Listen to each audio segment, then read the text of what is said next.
ನಮಸ್ಕಾರ. ಅಗ್ರ ರಾಷ್ಟ್ರೀಯ ವಾರ್ತೆಗೆ ಸ್ವಾಗತ. ನಾನು ನವಿತಾ ಜೈನ್. ಇದು ಟಾಪ್ ಸ್ಟೋರೀಸ್.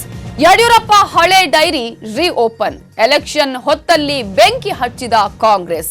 ಡಿಕೆಶಿ ಮನೆಯಲ್ಲೇ ಸಿಕ್ಕಿತ್ತು ಬಿಎಸ್ವೈ ಡೈರಿ.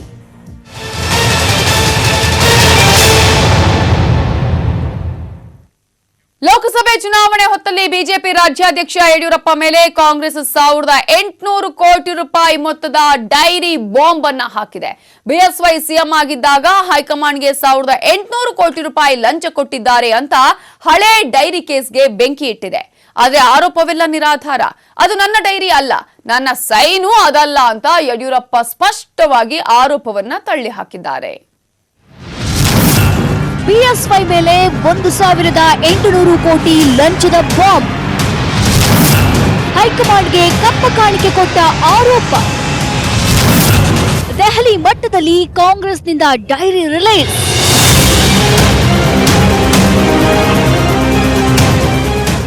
ನಿಮಗೆ ನೆನಪಿರಬಹುದು, ಹಿಂದೊಮ್ಮೆ ಅಂದ್ರೆ 2017ರ ಅಕ್ಟೋಬರ್ 15ರಂದು ನಡೆದ ಕಾರ್ಯಕ್ರಮವೊಂದರಲ್ಲಿ ಬಿಜೆಪಿ ರಾಜ್ಯಾಧ್ಯಕ್ಷ ಯಡಿಯೂರಪ್ಪ ಹಾಗೂ ಅನಂತ್ ಕುಮಾರ್ ಪಿಸುಗುಡುತ್ತಾ ಮಾತಾಡ್ತಿದ್ರು.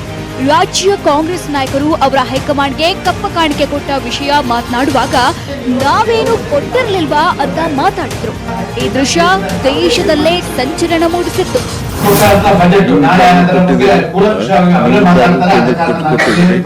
ನಾನು ಕೊಟ್ಟಿದ್ದೀನಿ, ನಾನು ಕೊಟ್ಟಿಲ್ಲ ಅಂತೆಲ್ಲ ಹೇಳ್ತಾ ಇದ್ದೀನಿ. ಆದ್ರೆ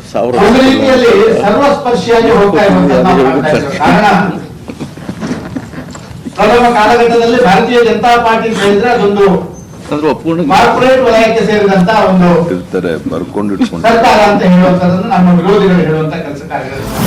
ಇದೇ ವಿಡಿಯೋವನ್ನ ಪ್ರಸ್ತಾಪ ಮಾಡಿರೋ ಕಾಂಗ್ರೆಸ್, ಯಡಿಯೂರಪ್ಪ ಮುಖ್ಯಮಂತ್ರಿಯಾಗಿದ್ದಾಗ 2009ರಲ್ಲಿ ಹೈಕಮಾಂಡ್ಗೆ 1800 ಕೋಟಿ ರೂಪಾಯಿ ಕಪ್ಪ ಕಾಣಿಕೆ ಕೊಟ್ಟಿದ್ರು ಅಂತ ದೊಡ್ಡ ಬಾಂಬ್ ಹಾಕಿದೆ. ಕಾಂಗ್ರೆಸ್ ಮುಖಂಡ ರಣದೀಪ್ ಸುರ್ಜೇವಾಲಾ ದೆಹಲಿಯಲ್ಲಿ ಸುದ್ದಿಗೋಷ್ಠಿ ನಡೆಸಿ ದಿ ಕ್ಯಾರವಾನ್ ನಿಯತಕಾಲಿಕೆ ಮಾಡಿರೋ ಡೈರಿ ವರದಿ ಪ್ರಸ್ತಾಪಿಸಿ ಯಡಿಯೂರಪ್ಪ ಮೇಲೆ ಲಂಚದ ಬಾಂಬ್ ಎಸೆದಿದ್ದಾರೆ.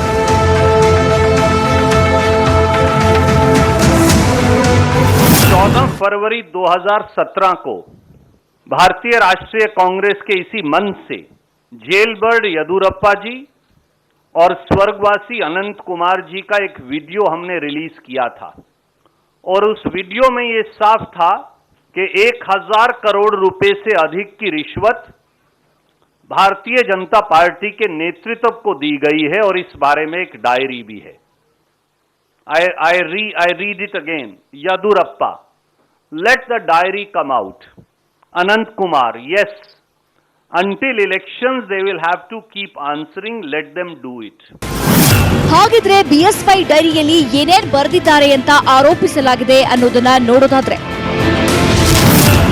ಎಲ್ಕೆ ಅಡ್ವಾಣಿಗೆ 50 ಕೋಟಿ, ರಾಜನಾಥ್ ಸಿಂಗ್ಗೆ 100 ಕೋಟಿ, ನಿತಿನ್ ಗಡ್ಕರಿಗೆ 150 ಕೋಟಿ, ಎಂಎಂ ಜೋಶಿಗೆ 50 ಕೋಟಿ, ಜಡ್ಜ್ಗಳಿಗೆ 850 ಕೋಟಿ, ವಕೀಲರಿಗೆ 50 ಕೋಟಿ, ಅರುಣ್ ಜೇಟ್ಲಿಗೆ 150 ಕೋಟಿ, ಗಡ್ಕರಿ ಮಗನ ಮದುವೆಗೆ 10 ಕೋಟಿ, ಬಿಜೆಪಿ ಸೆಂಟ್ರಲ್ ಕಮಿಟಿಗೆ 1000 ಕೋಟಿ ಕೊಟ್ಟಿದ್ದಾರೆ ಅಂತ ದಾಖಲೆ ರಿಲೀಸ್ ಮಾಡಿದೆ.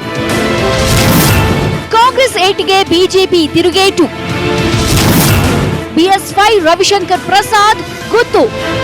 ಕಾಂಗ್ರೆಸ್ ಆರೋಪಕ್ಕೆ ತಿರುಗೇಟು ನೀಡಿರೋ ಯಡಿಯೂರಪ್ಪ, ಆ ಡೈರಿ ನಂದಲ್ಲ, ನನ್ನ ಸೈನ್ ಅದಲ್ಲ, ಎಲ್ಲಾ ಫೋರ್ಜರಿ ಮಾಡಿ ಸುಮ್ಮನೆ ನಿರಾಧಾರ ಆರೋಪ ಮಾಡ್ತಿದ್ದಾರೆ, ಚುನಾವಣೆ ಹೊತ್ತಲ್ಲಿ ಗಿಮಿಕ್ ಮಾಡ್ತಿದ್ದಾರೆ ಅಂತ ಕಿಡಿಕಾರಿದ್ದಾರೆ.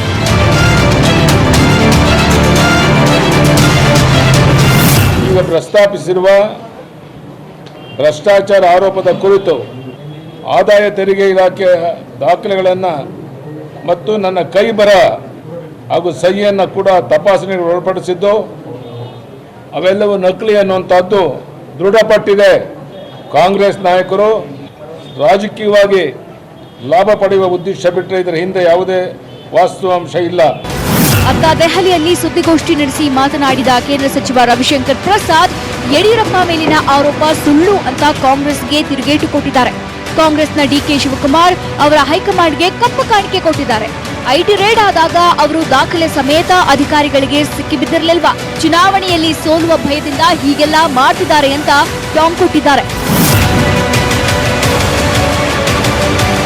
ಈ ನಡುವೆ ಹಾಸನದಲ್ಲಿ ಮಾತನಾಡಿರೋ ಸಿಎಂ ಕುಮಾರಸ್ವಾಮಿ, ಬಿಜೆಪಿ ಕೇಂದ್ರ ನಾಯಕರು ರಾಜ್ಯವನ್ನ ಹುಲ್ಲುಗಾವಲು ಅಂತ ಭಾವಿಸಿದ್ದಾರೆ. ಯಡಿಯೂರಪ್ಪ ಕಪ್ಪು ಕಾಣಿಕೆ ಕೊಟ್ಟ ಬಗ್ಗೆ ತನಿಖೆ ನಡೆಸಬೇಕು ಅಂದ್ರು. ಕರ್ನಾಟಕ ರಾಜ್ಯವನ್ನ ಕೆಲವು ವ್ಯಕ್ತಿಗಳು ಒಂದು ರೀತಿ ಇದನ್ನ ಮೊದಲೇ ಹೇಳಿದ್ದೆ ನಾನು, ಹುಲ್ಲುಗಾವಲು ಅಂತಕ್ಕಂಥ ರೀತಿಯಲ್ಲಿ ಇದನ್ನ ದುರುಪಯೋಗ ಪಡಿಸ್ಕೊಂಡಿದ್ದಾರೆ. ಇದಾಗಬಾರದು ಅನ್ನೋದೇ ನನ್ನ ಒಂದು ನಿಲುವಿದೆ. ಭ್ರಷ್ಟಾಚಾರದ ಬಗ್ಗೆ ಒಂದ್ ಕಡೆ ಮಾತನಾಡ್ತಾರೆ, ಇನ್ನೊಂದು ಕಡೆ ಇವ್ರು ನಡೆಸಿರ್ತಕ್ಕಂಥ ಒಂದು ವಿಷಯಗಳನ್ನ ಒಂದು ಮಾಧ್ಯಮದಲ್ಲಿ ಇವತ್ತೇನು ಬಂದಿದೆ ಅದರ ಬಗ್ಗೆ ಸರಿಯಾದ ರೀತಿ ತನಿಖೆ ಆಗಬೇಕು ಅಂತಕ್ಕಂಥದ್ದನ್ನು ಒತ್ತಾಯ ಆಗ್ತದೆ. ಈ ಹಿಂದೆ ಬಿಎಸ್ವೈ ಡೈರಿ ವಿಚಾರ ದೊಡ್ಡ ಸದ್ದು ಮಾಡಿತ್ತು. ಆದ್ರೆ ಅದೇ ಡೈರಿಯನ್ನ ಇಟ್ಕೊಂಡು ಈಗ ಲೋಕಸಭೆ ಚುನಾವಣೆ ಹೊತ್ತಲ್ಲಿ ಕದನಕ್ಕೆ ಇಳಿದಿರೋದು ಬಿಜೆಪಿ ಹಾಗೂ ಕಾಂಗ್ರೆಸ್ ನಡುವಿನ ಜಟಾಪಟಿಗೆ ಕಾರಣವಾಗಿದೆ. Bureau report, news 18 Kannada. ನಿಜಕ್ಕೂ ಯಡಿಯೂರಪ್ಪ ಈ ಡೈರಿಯನ್ನ ಬರ್ದಿಟ್ಟಿದ್ರೆ ಈ ಡೈರಿ ರಹಸ್ಯ ಬಯಲಾಗಿದ್ದು ಹೇಗೆ? ಡೈರಿಯ ಅಸಲಿಯತ್ತೇನು? ಐಟಿ ಇಲಾಖೆ ನೀಡಿದ ಸ್ಪಷ್ಟನೆ ಏನು? ನೋಡ್ಕೊಂಬನ್ನಿ. 1800 ಕೋಟಿ ರೂಪಾಯಿ ಡೈರಿಗೆ ಸ್ಫೋಟಕ ಟ್ವಿಸ್ಟ್. ಬಿಎಸ್ವೈ ಡೈರಿ ಸಿಕ್ಕಿದ್ದು ಡಿಕೆಶಿ ಮನೆಯಲ್ಲಿ. ಯಡಿಯೂರಪ್ಪ ಬರೆದಿದ್ದಾರೆ ಎನ್ನಲಾದ ಡೈರಿ ಸೀಕ್ರೆಟ್ ಭಾರಿ ರೋಚಕವಾಗಿದೆ. ಬಿಎಸ್ವೈ ಡೈರಿ ಸಿಕ್ಕಿದ್ದು ಕಾಂಗ್ರೆಸ್ನ ಪ್ರಭಾವಿ ಸಚಿವ ಡಿಕೆ ಶಿವಕುಮಾರ್ ಅವರ ಮನೆಯಲ್ಲಿ. 2017 ಆಗಸ್ಟ್ 2ರಲ್ಲಿ ಡಿಕೆಶಿ ಮನೆಯಲ್ಲಿ ಸಿಕ್ಕ ಡೈರಿಯ ಜೆರಾಕ್ಸ್ ಪ್ರತಿ ಹಿಡಿದು ಸೆಕ್ಷನ್ 131ರ ಅಡಿಯಲ್ಲಿ ಡಿಕೆಶಿ ಹೇಳಿಕೆ ದಾಖಲು ಮಾಡಲಾಗಿತ್ತು. ಡೈರಿಯಲ್ಲಿ ಬರೆದಿರೋದು ಯಡಿಯೂರಪ್ಪನವರೇ ಎಂದು ಡಿಕೆಶಿ ಹೇಳಿಕೆ ಕೊಟ್ಟಿದ್ರು. ಆದ್ರೆ ಡೈರಿಯ ಅಸಲಿ ಪ್ರತಿಗಳನ್ನ ಕೇಳಿದಾಗ ಅಸಲಿ ಪ್ರತಿ ಇಲ್ಲ ಎಂದು ಡಿಕೆಶಿ ಹೇಳಿದ್ರು.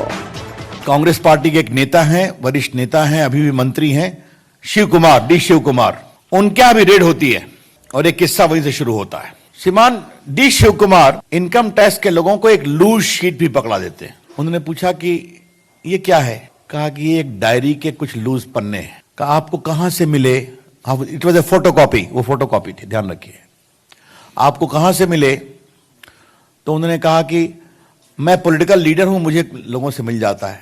और जो आज कांग्रेस पार्टी ने प्रेस कॉन्फ्रेंस किया है वो वही लूज शीट ऑफ पेपर है. ಯಡಿಯೂರಪ್ಪ ಸಹಿ ಇರುವ ಬೇರೆ ದಾಖಲೆ ಜೊತೆ ತಾಳೆ ಹಾಕಿ ನೋಡಿದಾಗ ಡೌಟ್ ಬಂತು. ಅದಕ್ಕೆ ನಾನು ಲೋಕಾಯುಕ್ತ ಅಥವಾ ಎಸಿಬಿ ಐಟಿಗೆ ತಿಳಿಸಲಿಲ್ಲ ಎಂದು ಡಿಕೆ ಐಟಿ ಮುಂದೆ ಹೇಳಿಕೆ ನೀಡಿದ್ರು. ಆಗ ಡಿಕೆಶಿ ಕೊಟ್ಟ ದಾಖಲೆಗಳ ಜಾಡು ಹಿಡಿದು ಬಿಎಸ್ವೈ ಬೆನ್ನು ಬಿದ್ದಿತ್ತು ಐಟಿ ಇಲಾಖೆ. ನವೆಂಬರ್ 25, 2017ರಂದು ಪ್ರಕರಣ ಸಂಬಂಧ ಬಿಎಸ್ವೈ ವಿಚಾರಣೆ ಮಾಡಿದ್ದಾಗ ಡೈರಿ ಬರೆಯುವ ಅಭ್ಯಾಸ ನನಗಿಲ್ಲ, ಸಹಿ ನನ್ನದಲ್ಲ ಎಂದು ಬಿಎಸ್ವೈ ಹೇಳಿದ್ರು. ಇದೆಲ್ಲವನ್ನು ರಾಜಕೀಯ ದುರುದ್ದೇಶದಿಂದ ಮಾಡಲಾಗಿದೆ ಎಂದು ಐಟಿಗೆ ತಿಳಿಸಿದ್ರು. ಬಿಎಸ್ವೈ ಚಾರಿತ್ರವಧೆಗೆ ಡಿಕೆಶಿ ಪ್ಲಾನ್. ಡಿಕೆಶಿ ಬಳಿ ಸಿಕ್ಕಿದ್ದ ಡೈರಿಯನ್ನ ಹೈದರಾಬಾದ್ನ ಪ್ರಯೋಗಾಲಯಕ್ಕೆ ರವಾನೆ ಮಾಡಲಾಗಿತ್ತು. ಆದರೆ ಮೂಲ ಪ್ರತಿ ಇಲ್ಲದಿದ್ರೆ ನಿಖರ ತನಿಖೆ ಕಷ್ಟ ಎಂದಿದ್ದರು ಎಫ್ಎಸ್ಎಲ್ ಅಧಿಕಾರಿಗಳು. ಇದೆಲ್ಲವನ್ನ ನೋಡಿದ್ರೆ ಯಡಿಯೂರಪ್ಪ ಅವರ ಚಾರಿತ್ರವಧೆ ಮಾಡಲು ಡಿಕೆ ಶಿವಕುಮಾರ್ ಪ್ಲಾನ್ ಮಾಡಿದ್ರ ಎಂಬ ಅನುಮಾನ ಮೂಡಿದೆ. ಐಟಿ ಅಧಿಕಾರಿಗಳಿಗೆ ಅಸಲಿ ಪ್ರತಿಯೂ ಸಿಕ್ಕಿಲ್ಲ. ಅಸಲಿ ಡೈರಿಯಲ್ಲಿದೆ, ಯಾರ ಬಳಿ ಇದೆ? ಅಸಲಿ ಡೈರಿ ಇದೆಯಾ ಇಲ್ವಾ, ನಾಶವಾಗಿದ್ಯಾ ಅನ್ನೋದು ತನಿಖೆಯಿಂದಷ್ಟೇ ಗೊತ್ತಾಗಬೇಕಿದೆ. Bureau report, news 18 Kannada. Mandya ಕದನ ಕಣ ಮತ್ತಷ್ಟು ರಂಗೇರಿದೆ. ಕಾರಣ ಸುಮಲತಾ ಜೊತೆ ಗುರುತಿಸಿಕೊಂಡಿದ್ದ ಅಂಬರೀಶ್ ಆಪ್ತ ಇಂಡವಾಡು ಸಚ್ಚಿದಾನಂದ ಅವರನ್ನ ಕಾಂಗ್ರೆಸ್ ಉಚ್ಚಾಟಿಸಿದೆ. ಈ ನಡುವೆ ದೋಸ್ತಿ ಜಂಟಿ ಸುದ್ದಿಗೋಷ್ಠಿಯಲ್ಲಿ ಮಂಡ್ಯದ ರೆಬಲ್ ಶಾಸಕರಿಗೆ ಚಾಟಿ ಬೀಸಲಾಗಿದೆ.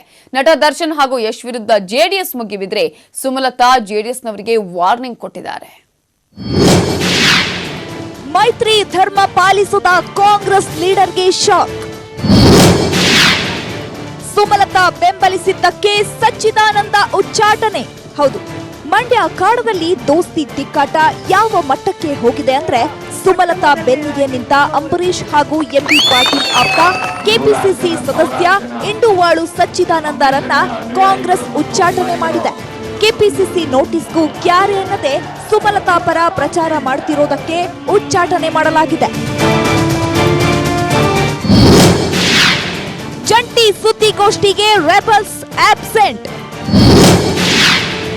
ಮಂಡ್ಯದಲ್ಲಿ ಜೆಡಿಎಸ್ಗೆ ಮತ್ತೆ ಶಾಕ್. ಈ ನಡುವೆ ಮಂಡ್ಯದಲ್ಲಿ ಕಾಂಗ್ರೆಸ್ ಭಿನ್ನಮತ ಕಡಿಮೆಯಾಗಿಲ್ಲ.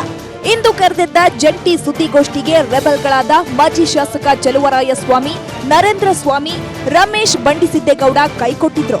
ಮಂಡ್ಯ ಕಾಂಗ್ರೆಸ್ ಜಿಲ್ಲಾಧ್ಯಕ್ಷ ಸಿಡಿ ಗಂಗಾಧರ್, ಅಮರಾವತಿ ಚಂದ್ರಶೇಖರ್ ಸೇರಿದಂತೆ ಕೆಲವು ಮುಖಂಡರು ಮಾತ್ರ ಜಂಟಿ ಸುದ್ದಿಗೋಷ್ಠಿಗೆ ಬಂದಿದ್ರು.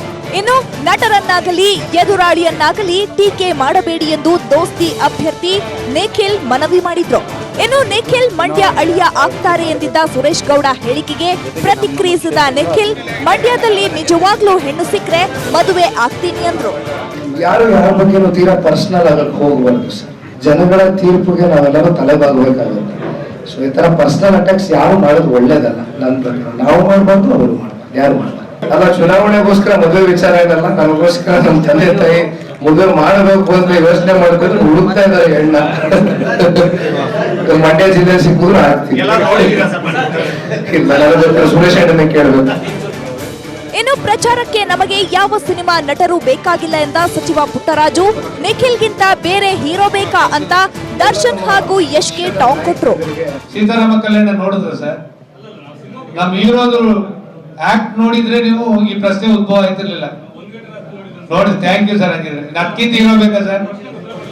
ಈ ನಡುವೆ ಯಶ್ ಮತ್ತು ದರ್ಶನ್ ಕಾಸಿಲ್ಲದೆ ದನದ ಮಾಂಸದ ಚಾಕ್ನ ತಿನ್ನೋಕೆ ಬರ್ತಿದ್ರು ಅಂತ ರಾಜ್ಯ ಜೆಡಿಎಸ್ ಉಪಾಧ್ಯಕ್ಷ ಸಂತೋಷ್ ವಿವಾದಾತ್ಮಕ ಹೇಳಿಕೆ ನೀಡಿದ್ದಾರೆ. ಈ ವಿಡಿಯೋ ಸಖತ್ತು ವೈರಲ್ ಆಗ್ತಿದೆ. ನೀವು ಸಿನಿಮಾಗೆ ದುಡ್ಡು ಕೊಡ್ತೀರಿ, ಅವ್ರು ಎಲ್ಲೆಲ್ಲಿ ಏನೇನ್ ಕೆಲಸ ಮಾಡ್ತಿದ್ರು. ಈ ದರ್ಶನ್ ಹೋಗಿ ಚಾಕ್ನ ತಿಂತಿದ್ದ, ಇವ್ನು ಯಾರು ಟೀ ತಂದು ಕೊಡ್ತಿದ್ದ, ಕೊಡವರಳ್ಳಿ ಜನ ಗೊತ್ತು, ಸಾಳೆ ರೋಡಲ್ಲಿ ಇರೋ ಜನಗಳು ಗೊತ್ತು. ನಾ ಎಲ್ಲರಿಗೂ ಓದ್ತಿದ್ದೆ. ಅವ್ರ ಜೋಬಲ್ ದುಡ್ಡಿಂದ ದನ ಮಾಂಸ ಚಾಕ್ನ ತಿನ್ನಕ್ ಬರೋದು ನಿಜವಾಗ್ಲೂ ಅವೆಲ್ಲ ಹೇಳಬಾರದು.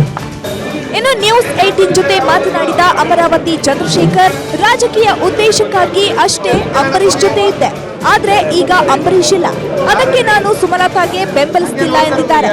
ಪಕ್ಷದ ಸೂಚನೆ ಮೇರೆಗೆ ನಾನು ನಿಖಿಲ್ ಪರ ಪ್ರಚಾರ ಮಾಡ್ತೇನೆ ಎಂದಿದ್ದಾರೆ. ಕೆಆರ್ ನಗರದಲ್ಲಿ ಅಮರಾವತಿ ಚಂದ್ರಶೇಖರ್ಗೆ ಟಾಂಗ್ ಕೊಟ್ಟಿರೋ ಸುಮಲತಾ, ಯಾರ್ಯಾರಿಗೆ ಜೀವನದಲ್ಲಿ ಏನೇನು ಅನುಕೂಲ ಆಗುತ್ತೋ ಆ ರೀತಿ ನಡೆದುಕೊಳ್ತಾರೆ ಅಂದ್ರು. ಇವತ್ತು ಅಂಬರೀಶ್ ಅವರು ಇಲ್ಲ, ನಾನು ಕಾಂಗ್ರೆಸ್ ಪಕ್ಷದಲ್ಲಿ ಮುಂದುವರೆದಿದ್ದೀನಿ. ಪಕ್ಷ ದೊಡ್ಡದು ಸರ್, ಇದರಲ್ಲಿ ಪಕ್ಷ ಮುಖ್ಯ, ನನಗೆ ದೇಶ ಮುಖ್ಯ. ಆ ಪಕ್ಷದಲ್ಲಿ ನಿಂತಿದ್ದೆ ಖಂಡಿತ. ರಾಜಕೀಯವಾಗಿ ಅವ್ರ ಜೊತೆಲಿ ಇದ್ದಿದ್ದು ನಾನು ಅವರ ಆತ್ಮೀಯರು ಇರ್ಬೋದು, ಯಾವುದೇ ವೈಯಕ್ತಿಕವಾದಿದ್ದಿಲ್ಲ. ನಾನು ಅವರ ಜೊತೆ ಬಿಸ್ನೆಸ್ ಇರಲಿಲ್ಲ, ಯಾವುದೇ ಥರದ್ದಿರಲಿಲ್ಲ. ಬರೀ ನನ್ನ ಅವರ ಸ್ನೇಹ ರಾಜಕೀಯವಾಗಿತ್ತು. ನಾನು ಅವ್ರನ್ನ ಬೆಂಬಲ ಕೇಳಿದ್ದು ಅಲ್ಲ, ಅದು ಬೇರೆ ವಿಚಾರ. ಬಟ್ ಯಾರ್ಯಾರಿಗೆ ಜೀವನದಲ್ಲಿ ಯಾವ ಟೈಮಲ್ಲಿ ಏನು ಅನುಕೂಲ ಆಗುತ್ತೋ ಆ ಥರ ಅವ್ರು ನಡ್ಕೋತಾರೆ. ಅದರ ಬಗ್ಗೆ ನನಗೇನು ಬೇಜಾರಿಲ್ಲ, ಚಿಂತೆ. ಈ ನಡುವೆ ಕೆಆರ್ಪೇಟೆ ವಿಧಾನಸಭಾ ಕ್ಷೇತ್ರದಲ್ಲಿ ನಿಖಿಲ್ ಅಬ್ಬರದ ಪ್ರಚಾರ ನಡೆಸಿದ್ರು. ಜೆಸಿಬಿ ಮೂಲಕ ನಿಖಿಲ್ಗೆ ಪುಷ್ಪವೃಷ್ಟಿ ಮಾಡಲಾಯಿತು. ಅತ್ತ ಕೆಆರ್ ನಗರದಲ್ಲಿ ಅಬ್ಬರದ ವೇಳೆ ಮಾತನಾಡಿದ ಸುಮಲತಾ, ದರ್ಶನ್ ಹಾಗೂ ಯಶ್ಗೆ ಇರುವ ಶಕ್ತಿ ಕಡೆಗಣಿಸಿದ್ರೆ ಅದು ತಪ್ಪಾಗುತ್ತೆ. ಅವರ ಅಭಿಮಾನಿಗಳಿಗೇನಾದ್ರೂ ಕೋಪ ಬಂದ್ರೆ ದರ್ಶನ್ ಹಾಗೂ ಯಶ್ ಮಾತನ್ನು ಕೇಳಲ್ಲ ಅಂತ ಜೆಡಿಎಸ್ ಕಾರ್ಯಕರ್ತರಿಗೆ ಎಚ್ಚರಿಕೆ ನೀಡಿದ್ರು. Bureau report, news 18 Kannada. ದೇವೇಗೌಡರ ಮೊಮ್ಮಗ ಪ್ರಜ್ವಲ್ ಅಧಿಕೃತವಾಗಿ ಎಲೆಕ್ಷನ್ ಅಖಾಡಕ್ಕೆ ಧುಮುಕಿದ್ದಾರೆ. ಇವತ್ತು ಜ್ಯೋತಿಷ್ಯದ ಪ್ರಕಾರವೇ ಪೂಜೆ ಪುನಸ್ಕಾರ ಮಾಡಿಸಿ ನಾಮಪತ್ರ ಸಲ್ಲಿಸಿದ್ದಾರೆ. ಹಾಸನದಲ್ಲಿ ನಡೆದ ಸಮಾವೇಶದಲ್ಲಿ ದೋಸ್ತಿ ನಾಯಕರು ಶಕ್ತಿ ಪ್ರದರ್ಶನ ಮಾಡಿದ್ದಾರೆ. ಇದೇ ಸಮಾವೇಶದಲ್ಲಿ ಸಿಎಂ ಕುಮಾರಸ್ವಾಮಿಗೆ ಸ್ವಲ್ಪ ಅಪಮಾನವಾಗಿದೆ. ಹಾಸನದಲ್ಲಿ ಗೌಡರ ಮೊಮ್ಮಗ ಅಖಾಡಕ್ಕೆ, ಜ್ಯೋತಿಷ್ಯದ ಪ್ರಕಾರವೇ ಟೆಂಪಲ್ ರನ್, ಕುಲದೇವರ ಮುಂದೆ ನಾಮಪತ್ರಕ್ಕೆ ಪೂಜೆ.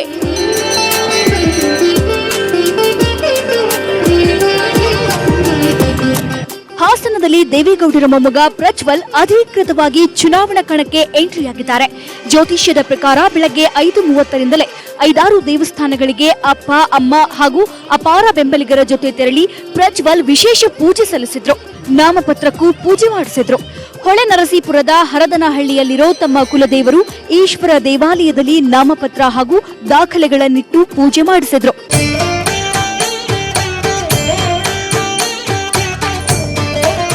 ಇನ್ನು ಹಾಸನದ ಎನ್ಆರ್ ವೃತ್ತದಿಂದ ಡಿಸಿ ಕಚೇರಿಯವರೆಗೆ ನಡೆದ ಬೃಹತ್ ರ್ಯಾಲಿಯಲ್ಲಿ ಸಾವಿರಾರು ಬೆಂಬಲಿಗರು ಭಾಗವಹಿಸಿದ್ರು. ಈ ವೇಳೆ ಅಭಿಮಾನಿಗಳು ಜೆಸಿಬಿ ಮೂಲಕ ಸುಮಾರು 600 ಕೆಜಿ ತೂಕ ಸೇಬಿನ ಹಾರವನ್ನು ಪ್ರಜ್ವಲ್ ಹಾಗೂ ರೇವಣ್ಣಗೆ ಹಾಕಿ ಜೈಕಾರ ಕೂಗಿದ್ರು.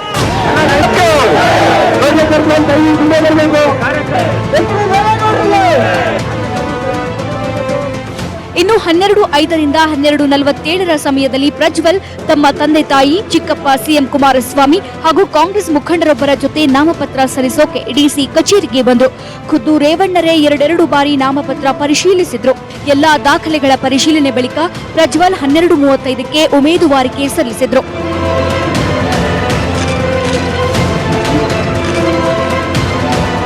ಇನ್ನು ನಾಮಪತ್ರ ಸಲ್ಲಿಕೆ ಬಳಿಕ ನರ್ಸಿಂಗ್ ಕಾಲೇಜು ರಸ್ತೆಯಲ್ಲಿ ಸಮಾವೇಶ ಆಯೋಜಿಸಲಾಗಿತ್ತು. ದೋಸ್ತಿ ಸಮಾವೇಶದಲ್ಲಿ ಮಾತನಾಡಿದ ಗೌಡರು ಮೊಮ್ಮಗನಿಗೆ ಆಶೀರ್ವಾದ ಮಾಡುವಂತೆ ಕರೆ ನೀಡಿದ್ರು. ಕೋಮುವಾದಿ ಪಕ್ಷದ ಬೆಳವಣಿಗೆ ತಡೆಯಲು ನಾವೆಲ್ಲ ಒಟ್ಟಾಗಿ ಹೊರಟಿದ್ದೇವೆ ಅಂತ ಬಿಜೆಪಿಗೆ ಟಾಂಗ್ ಕೊಟ್ರು. ಇವರು ನಿಮ್ಮ ಮಗ ಅಂತ ನಿಮ್ಮ ಮೊಮ್ಮಗ ಅಂತ ತಿಳ್ಕೊಂಡು ಇವತ್ತು ದಯಮಾಡಿ ನೀವೆಲ್ಲರೂ ಇದು ಬೆಳೆಸ್ಕೊಂಡು ಹೋಗ್ಬೇಕಂತ ಕೈಮೋದು ಸರ್ವರನ್ನೂ ಪ್ರಾರ್ಥನೆ ಮಾಡಿ ಈ ಜಿಲ್ಲೆಯನ್ನು ಬೆಳೆಸೋಣ. ಈ ಜಿಲ್ಲೆ ಇನ್ನೂ ಸಮೃದ್ಧಿಯಾಗಿ ಬೆಳೆಯಬೇಕು. ನಮ್ಮ ದೃಷ್ಟಿಕೋನ ಈ ಕೋಮು ಪಕ್ಷದ ಬೆಳವಣಿಗೆ ತಡೆ ಹಿಡಿಯಲೇಬೇಕು ಅನ್ನೋ ಬದ್ಧತೆಯಿಂದ ಹೋರಾಟ ಮಾಡ್ತೇವೆ. ಇದಕ್ಕೆ ಆಶೀರ್ವಾದ ಮಾಡಿ ಅಂತ ಹೇಳಿ ಸರ್ವರನ್ನೂ ಕೈ ಮುಗಿದು ಪ್ರಾರ್ಥನೆ ಮಾಡ್ತೇನೆ. ನಾನು ರೈತರ ಸಾಲ ಮನ್ನಾ ಮಾಡಿದ್ರೆ ಏನು ಒಂದು ರಾತ್ರಿನಲ್ಲಿ ನಾನು 45,000 ಕೋಟಿ ಇವತ್ತು ಬಿಡುಗಡೆ ಮಾಡ್ಲಿಕ್ಕೆ ಆಗುತ್ತಾ? ಇಲ್ಲಿ ಇರ್ತಕ್ಕಂಥ ನನ್ನ ರೈತ ಬಂಧುಗಳಿಗೆ ಕೇಳ್ತೀನಿ, ಈಗಾಗಲೇ ಬಹುಶಃ ನಿಮ್ಮ ಜಿಲ್ಲೆಯಲ್ಲಿ ಸುಮಾರು 250-300 ಕೋಟಿ ಹಣ ಬಿಡುಗಡೆ ಮಾಡಿದ್ದೇನೆ. ಇವತ್ತು ಬೆಳಗ್ಗೆ ಪತ್ರಿಕೆಯಲ್ಲಿ ಬರೆದಿದ್ದಾರೆ ಚುನಾವಣಾ ಆಯೋಗದವರು. ಈ ನಡುವೆ ಸಾಕು ಸುಮ್ನಿರಪ್ಪ, ಪ್ರಜ್ವಲ್ ಮಾತನಾಡಲಿ ಬಿಡು ಅಂತ ಅಭಿಮಾನಿಯೊಬ್ಬ ಅಡ್ಡಬಾಯಿ ಹಾಕಿದ. ಆಗ ಸಿಟ್ಟಿಗೆದ್ದ ಸಿಎಂ ನಾನು ಹೋಗ್ತೀನಿ, ಅವನೇ ಮಾತನಾಡಲಿ ಬಿಡು ಅಂದ್ರು. ಆಗ ಪ್ರಜ್ವಲ್ ಮಧ್ಯ ಪ್ರವೇಶ ಮಾಡಿ ನೀವು ಮಾತನಾಡಿ ಅಂತ ಹೇಳಿದ್ರು. ಮಾತಾಡ್ಲಪ್ಪ, ಇಲ್ಲಿ ನಾವು ಮಾಡೋ ಕೆಲಸ ಕೇಳು. ಮತ ಹಾಕಬೇಕಾದ್ರೆ ಆಮೇಲೆ ಮಾಡು, ಇಲ್ಲ ನಿಲ್ಲಿಸ್ತೀನಪ್ಪ, ಮಾತಾಡ್ಸ್ಕೊಳಪ್ಪ. ಯಾರಪ್ಪ ಅದು?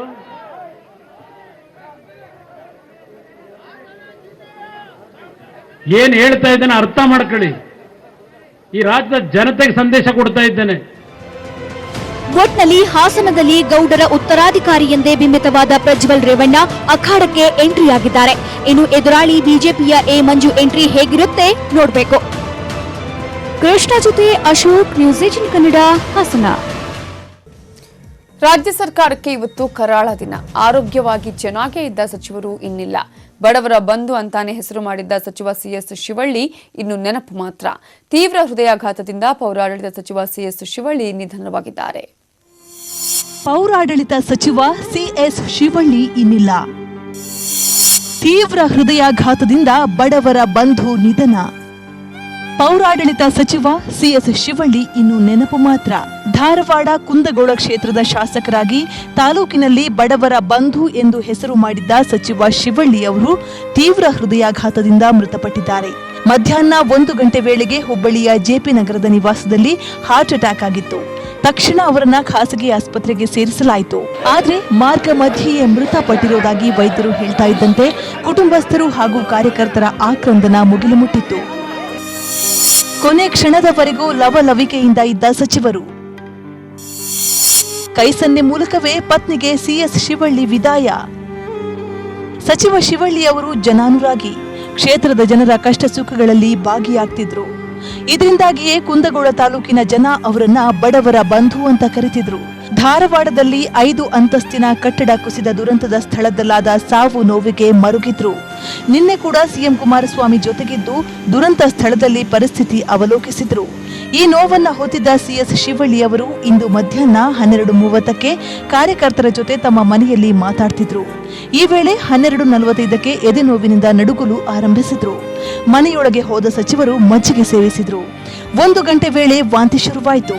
ತಕ್ಷಣ ಪತ್ನಿ ಕುಸುಮ ಅವರು ಬಂದು ಆರೋಗ್ಯ ವಿಚಾರಿಸುತ್ತಿದ್ದಾಗ ನಾನೇನು ಬದುಕಲ್ಲ ಅಂತ ಕೈ ಸನ್ನೆ ಮಾಡಿದ್ರು. ಪತ್ನಿ ಕುಸುಮ ದುಃಖದಲ್ಲಿ ಅಳಲು ಶುರು ಮಾಡಿದಾಗ ರೂಮ್ಗೆ ಓಡಿ ಬಂದ ಕಾರ್ಯಕರ್ತರು ಆಪ್ತ ಸಹಾಯಕ ಬಾಯಿಯಿಂದ ಬರ್ತಿದ್ದ ನೊರೆ ಒರೆಸಿ ಎದೆಗೆ ಒತ್ತಲು ಶುರು ಮಾಡಿದ್ರು. 1:20 ವೇಳೆಗೆ ಮನೆ ಹತ್ತಿರದ ಲೈಫ್ ಲೈನ್ ಆಸ್ಪತ್ರೆಗೆ ಸಾಗಿಸಲಾಯಿತು. ಐಸಿಯುಗೆ ಕರೆದೊಯ್ದ ವೈದ್ಯರು ಪರೀಕ್ಷಿಸಿದಾಗ ಮಾರ್ಗ ಮಧ್ಯೆಯೇ ನಿಧನರಾಗಿರುವುದಾಗಿ ತಿಳಿಸಿದ್ರು.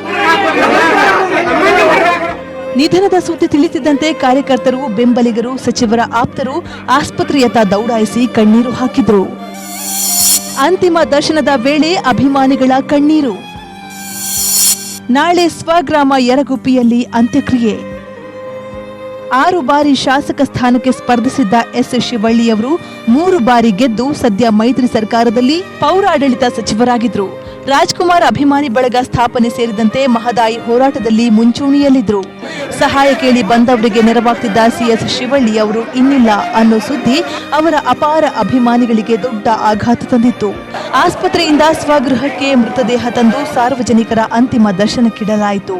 ಈ ವೇಳೆ ಅಭಿಮಾನಿಗಳ ಆಕ್ರಂದನ ಮುಗಿಲು ಮುಟ್ಟಿತ್ತು. ಸಂಸದ ಪ್ರಹ್ಲಾದ್ ಜೋಶಿ, ಶಾಸಕ ಅರವಿಂದ ಬೆಲ್ಲದ್ ಸೇರಿದಂತೆ ಜನಪ್ರತಿನಿಧಿಗಳು ಅಗಲಿದ ಸಿಎಸ್ ಶಿವಳ್ಳಿ ಅವರ ಅಂತಿಮ ದರ್ಶನ ಪಡೆದರು. ಹುಬ್ಬಳ್ಳಿಯಿಂದ ಇಂದು ಮೃತದೇಹವನ್ನ ಸಚಿವರ ಸ್ವಗ್ರಾಮ ಯರಗುಪ್ಪಿಗೆ ಕೊಂಡೊಯ್ಯಲಾಗುತ್ತೆ. ನಾಳೆ ಅಂತ್ಯ ಸಂಸ್ಕಾರ ನಡೆಯಲಿದೆ.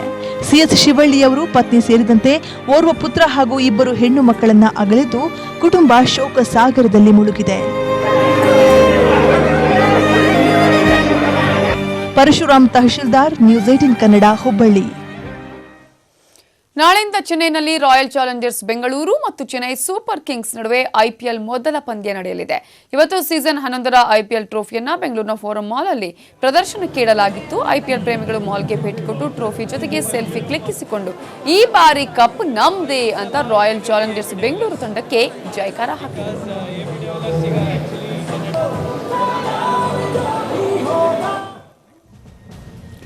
ಇದು ಇವತ್ತಿನ ಅಗ್ರ ರಾಷ್ಟ್ರೀಯ ವಾರ್ತೆ. ಈಗ ಇಂದಿರಾ ಕೊರಳಲ್ಲಿತ್ತು ರುದ್ರಾಕ್ಷಿ, ಮೋದಿ ಹತ್ರನೂ ಅದೇ ರುದ್ರಾಕ್ಷಿ ಧರಿಸಿಯೇ ಯುದ್ಧ ವಿಶೇಷ ಕಾರ್ಯಕ್ರಮ ನಮೋ ರುದ್ರಾಕ್ಷಿ ರಹಸ್ಯ ಪ್ರಸಾರವಾಗುತ್ತೆ. ತಪ್ಪದೆ ನೋಡ್ತಾ ಇರಿ ನ್ಯೂಸ್ 18 ಕನ್ನಡ. ಜಾಲ ನಮ್ಮದು, ಬಲ ನಿಮ್ಮದು.